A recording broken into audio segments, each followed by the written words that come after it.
Hi, class. So I'm going to be taking you through topic 2.5, which is drawing Lewis structures. So we are getting to the point where we are now taking individual atoms and bonding them together to make larger structures, which have their own specific properties that go on to be used for certain types of applications. So Lewis structures are mostly for molecules, for molecular compounds, though we can also use them to represent ionic bonding as we saw today in class. But they really are used for molecules for covalent bonding. So I'm going to be taking you through a bunch of examples today and going through the different steps that you should follow when drawing Lewis structures. And the examples I'll go through, the first one is one that we all know and love, water. And I'll also do CO2, and then I'll show you C2H2, SO2, sulfur dioxide, and then finally I'll go through one ion. We'll do our sulfate ion, which has a -2 charge. All right, so let's get started. So H2O. So to draw the Lewis structure for H2O, the first step that we are going to do is get the total number of valence electrons. So remember, valence electrons are the electrons that are interacting and reacting and making stuff happen.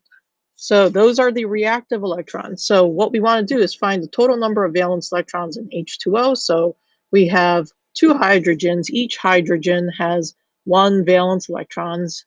Just put this here to remind you of the valence electrons. So we have two for the hydrogen, okay, plus we have one oxygen, and oxygen has 6 valence electrons. So 2 plus 6 equals 8 electrons total for water. So that's what we do first. Next, we are going to arrange our atoms.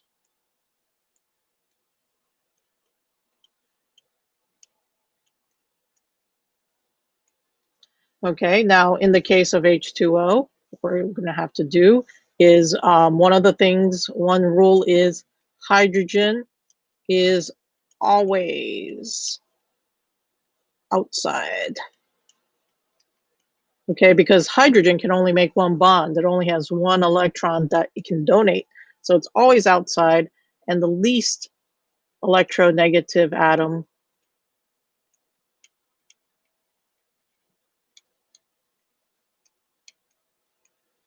is central.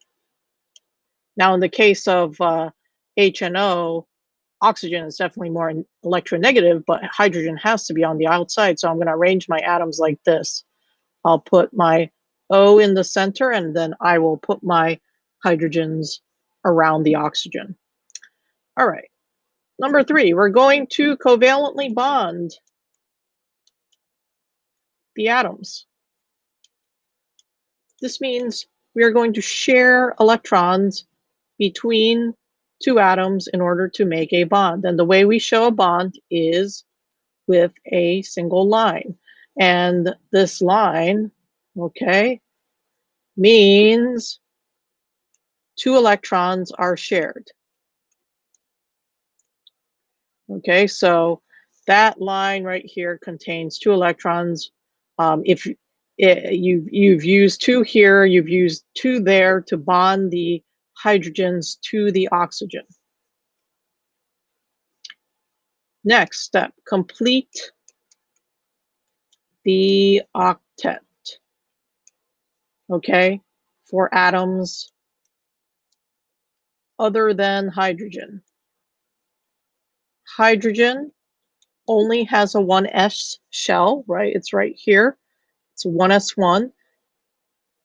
as soon as it gets an extra electron and sharing that extra electron, it is full. So it is already complete with only 2 electrons shared. Those 2 electrons right here belong to hydrogen, and they also belong to oxygen. So oxygen here right now only has 2 electrons and 2 electrons here. So right now it has 4 electrons. So in order to complete the octet, I need to give it 4 more electrons. Okay, and these electrons right here, I'll circle them in red so that we know the difference between uh, our bonds and our lone pairs. Okay, so this is called a lone pair. And a lone pair is just 2 unbonded electrons. Okay, they are surrounding the oxygen and they are not bound to any other atom. Okay, so we've completed the octet for oxygen, and now we're going to go and we're going to finally check our result. Okay, check. All right, do we have the correct number of the total? Okay, check the total. Go back and look. I was supposed to use 8 valence electrons total to bond water together. So you have 1, 2, 3, 4, 5, 6, 7, 8.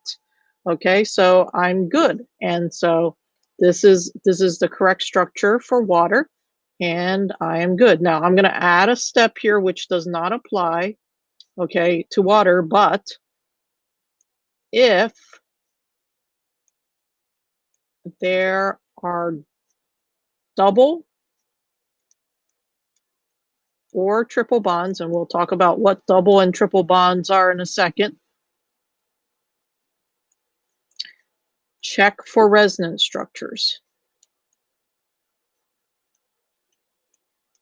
And that will be a big topic that we will hit in class. But for now,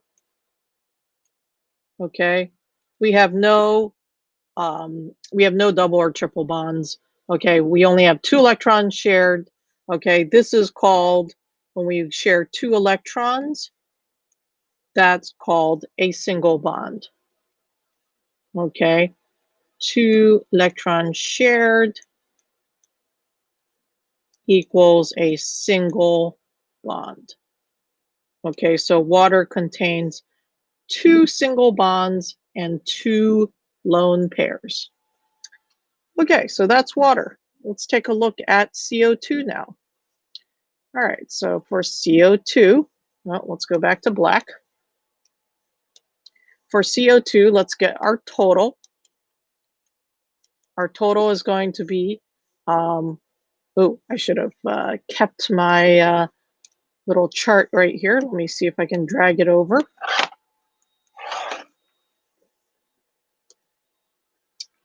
Because it would be nice to be able to see our valence electron count right here. Okay, so our total carbon, there's 1 carbon, so we have 4. Okay, 4 valence electrons from carbon. Each oxygen has 6. Here's oxygen, here's carbon.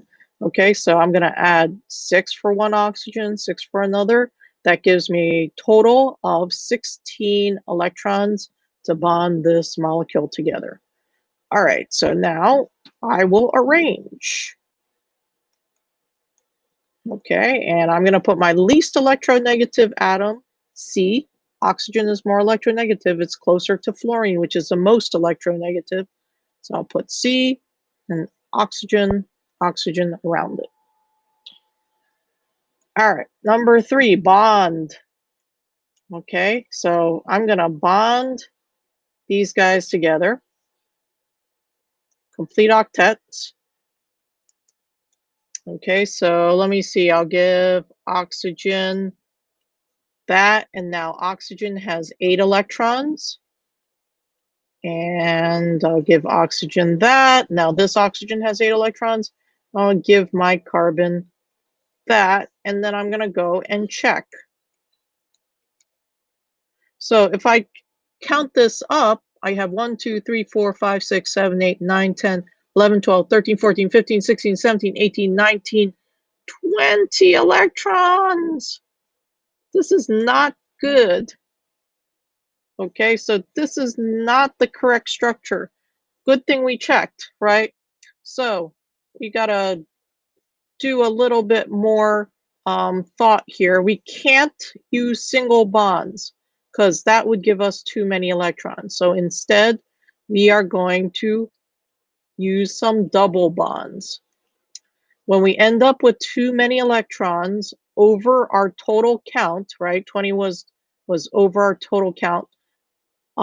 Each extra 2 electrons that we're over by means that we need to make a double bond. So I need to make 2 double bonds here. So what I'm going to do is I'm going to take my 2 electrons, if we look at our old picture, and I'm going to share them with the carbon, share another pair of electrons with the carbon, which means that I will share 4 electrons here. I'll complete the octet over here. Okay, now I'm going to share another 4 electrons over here and complete the octet for the oxygen. And now, if we take a look here, let me circle these octets in red. Okay, so here, oxygen has an octet. Okay, this oxygen will also circle in red. This also has an octet. Let me circle the carbon octet in blue. Carbon is also satisfied because it has an octet. Okay, so each of those double bonds contains 4 electrons shared between the carbon and the oxygen. Oxygen, being more electronegative, will pull the electron density away from that bond, and so it will have a slight negative charge buildup here, but the same will happen over here on this side. Okay, and later on we'll see how that plays out in influencing the overall polarity of this molecule. Okay, and if we also check again, right, we need to check again. This is 8 electrons. This is 8 electrons. Okay, that adds up to 16 electrons. So this is a good, correct Lewis structure. Okay, so we have the correct structure here for CO2. Okay, so that's our CO2. Let me redraw it here without my circles around the octet. And let's make sure we remember our terminology. So here, okay, we have 2 lone pairs on this oxygen, 2 lone pairs on this oxygen, and this, okay, 4 shared electrons. This is a double bond.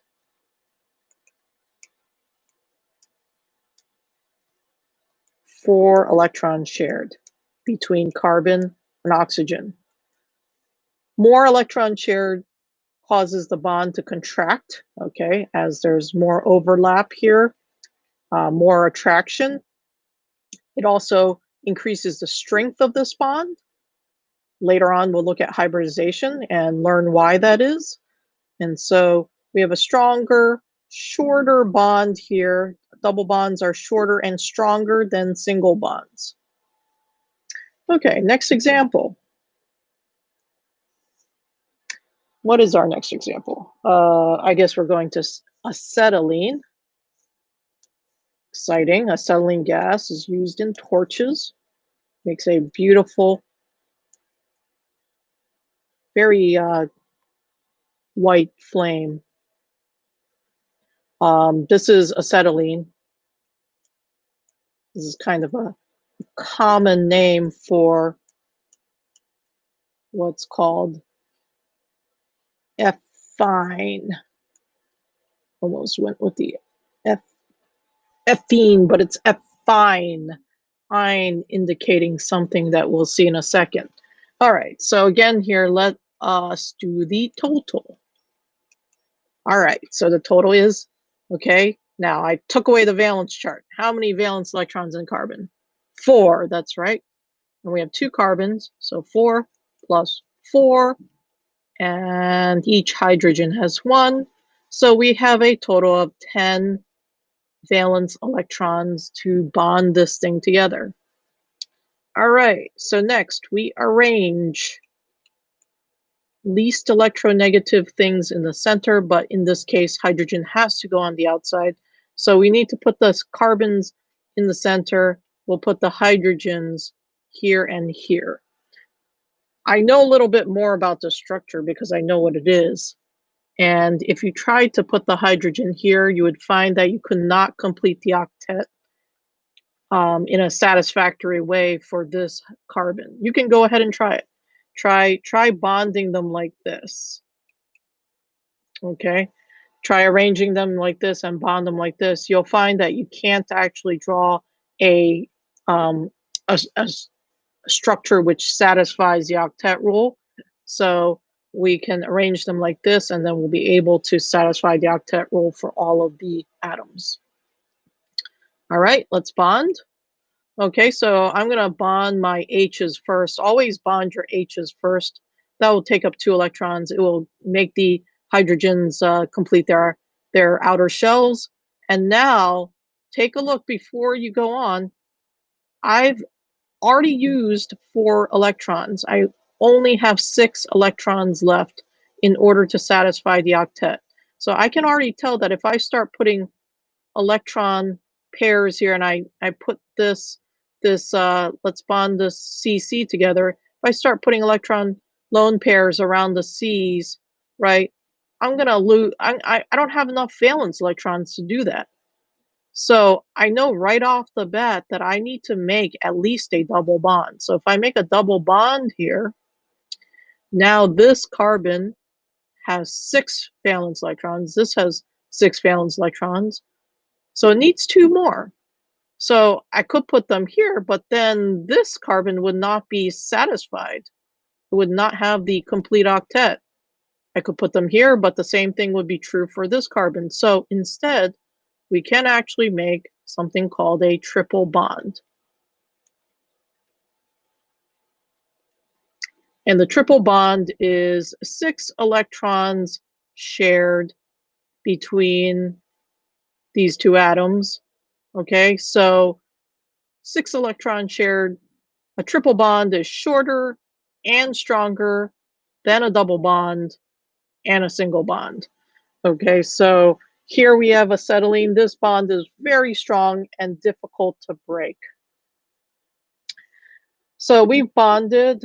We kind of did the octet at the same time. Okay, and then I just want to do a quick visual check. I see 1, 2, 3, 4, 5, 6, 7, 8, 9, 10 electrons. That is the correct count for my total. And so this is my Lewis structure for acetylene. All right.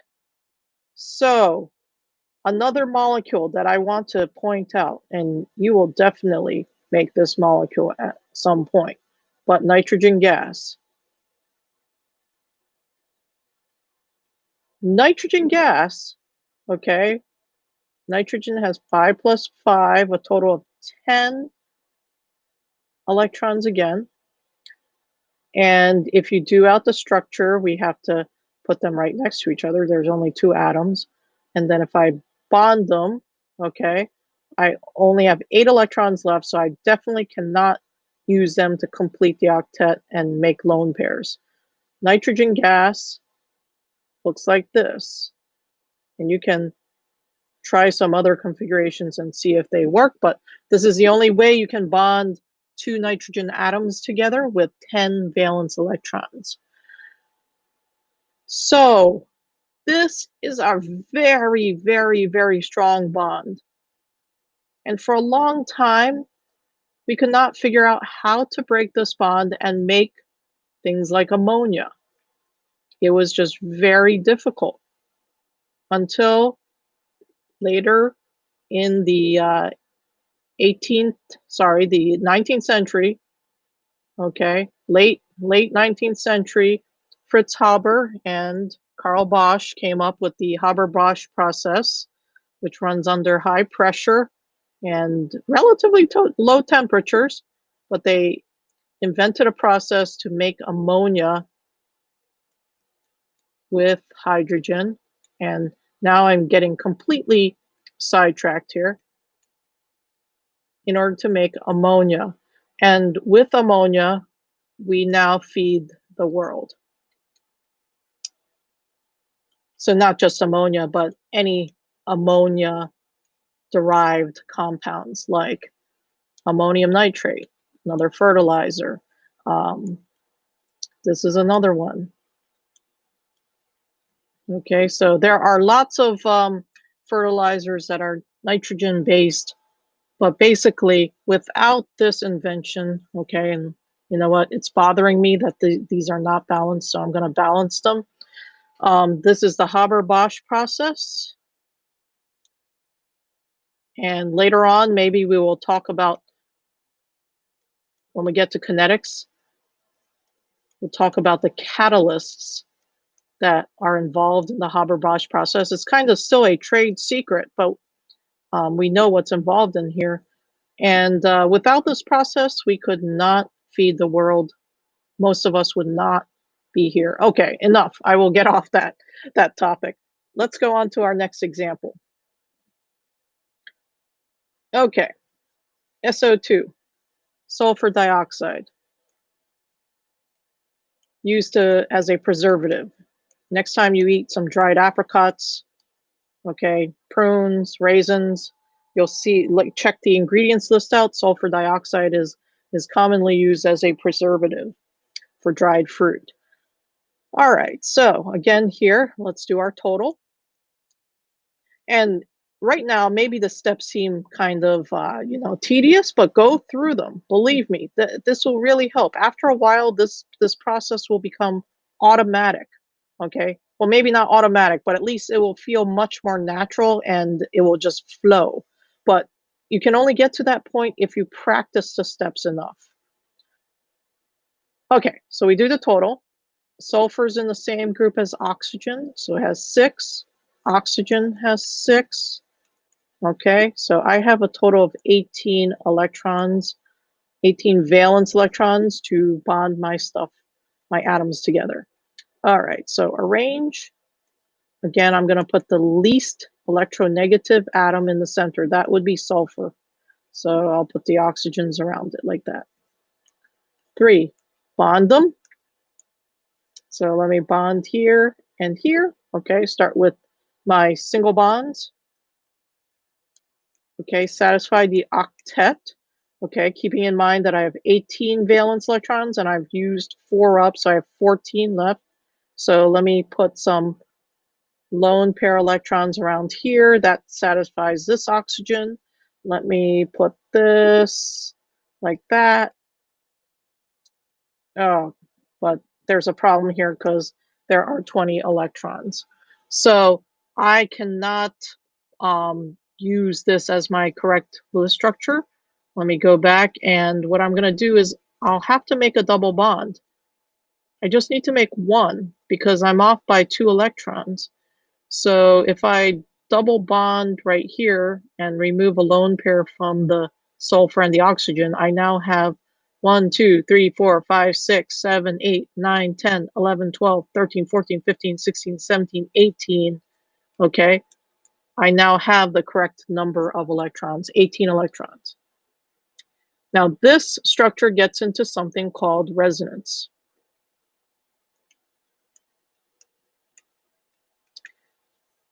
Sometimes we have double bonds that can shift their electrons, the double bond electrons, in 2 different places. Okay, so basically there's a double bond here, but why couldn't I have just drawn the double bond here instead?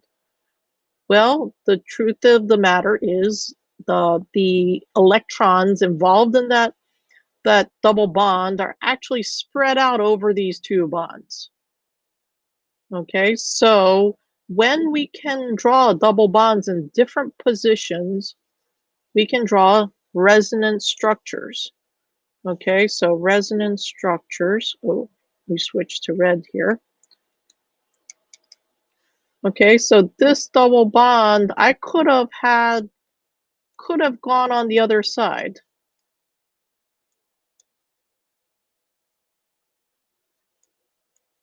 Between S and the other oxygen. So I could have drawn this molecule like this instead, right? I could have drawn it with the extra lone pair here and the double bond in this position instead, and that would be an equivalent structure. It's not the same as rotating this molecule, okay? We're not just rotating the molecule.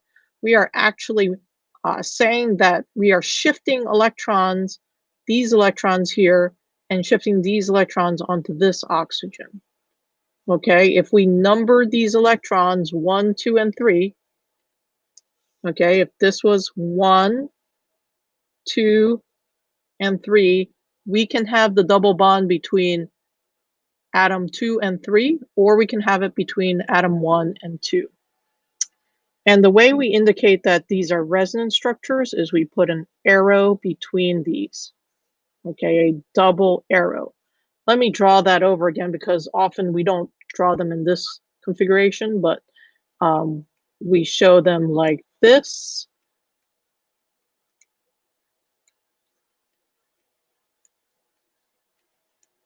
Okay, and we can go between these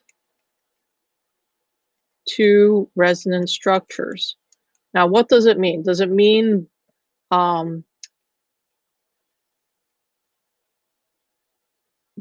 that these electrons are flipping back and forth? No, it doesn't actually mean that. It means these double bond electrons are delocalized.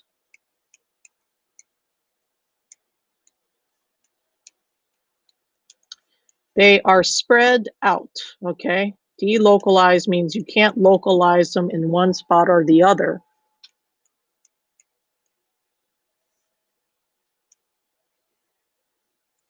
Okay, so these double bond electrons are delocalized over the two bonds that they are being positioned in. Okay, so this double bond is spread out between these three atoms here. So in reality, the bond strength of these two bonds is about 1.5 the strength of a single bond. Okay, 1.5 times the strength of a single bond. Now, we'll talk more about that in class, so I'm not going to talk more about this right now, but for now, you should know that when you draw resonance structures, basically you're drawing structures where the double bond could be in different positions. And it means that those double bond electrons are delocalized over the bonds that it can be in, the different bond positions. Triple bonds can do this too, but for now we're just going to focus on the double bonds and how they can form resonance structures. Okay, so that was our resonance example, and that's our SO2. Okay, our last example before I show you that is an ion. Okay, so ions are no different from regular molecules. So the ion that we're going to do is SO4 2 minus. Okay, SO4 2 minus is a molecular ion. It's a polyatomic ion. It forms a molecule because it is nonmetals bonded together. And when we have nonmetals bonded together, they form a molecule. It is a molecule with a charge, so we call it a molecular ion. or I mean, another term for it is a polyatomic ion. Okay, molecular is just indicating the kind of the nature of this ion. So we want to draw the same sort of Lewis structure for this molecular ion as we did for the other molecules. So again, we're going to do our total. Okay, so for sulfur, we get 6. We've got 4 oxygens. So 4 times 6. Okay, each oxygen contributes 6 valence electrons. However, we also need to take the charge into account. 2 minus, the 2 minus charge means that there are 2 extra electrons that have been added to this molecule. So we have those 2 extra electrons. So we have 6. This is 24 plus 6, 32 electrons total. Okay, so now let's arrange. Okay, so we're going to put S in the middle, O's around it, okay? And because there is a charge, what we need to do is to put this molecular ion in brackets and indicate the charge on the outside of the brackets. Otherwise, without doing this, we're saying that it is not charged. So we need to indicate that this is an ion by using brackets and putting the charge on the outside. Okay, 3, bond. All right, so let's just do our single bonds to begin with, and then if we have to, we'll adjust. Okay, and our octet. I can see here already that if I have 32 and I give each of these, right, our sulfur already has 8 here. Okay, 1, 2, 3, 4, 5, 6, 7, 8. It has an octet. So if I go ahead and I take the rest of the electrons, right, I have 24 left at this point. I can just give each oxygen an octet like this. And that will mean that I've used 32 electrons. Okay, 8 plus 8 plus 8 plus 8 gives me 32. So this is the structure for the sulfate ion. Okay, this is sulfate ion. And I've already checked that I have 32. And so this is my Lewis structure for sulfate. Okay, so that pretty much covers the basics of Lewis structures. And now you have a worksheet where you can practice. You have 19 practice examples to go through. And once you're good at doing those, you'll get more practice.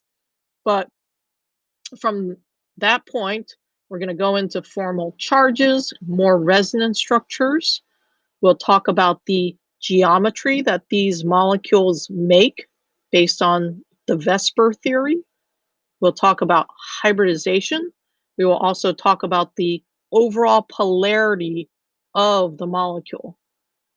We now know what polar and nonpolar bonds are, and we will look at the overall molecular polarity, which will influence something called intermolecular forces and influence the properties, the state of matter, the volatility and boiling point, and a whole host of features that are affected by intermolecular forces. These bonding forces, these chemical bonds, are the strong bonds between atoms which hold molecules together.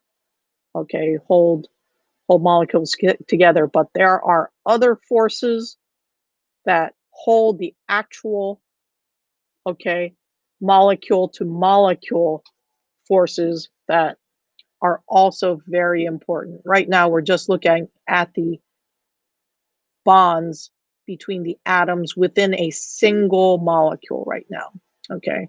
So that's what we're doing right now, and you'll be getting a lot of practice on Lewis structures this week.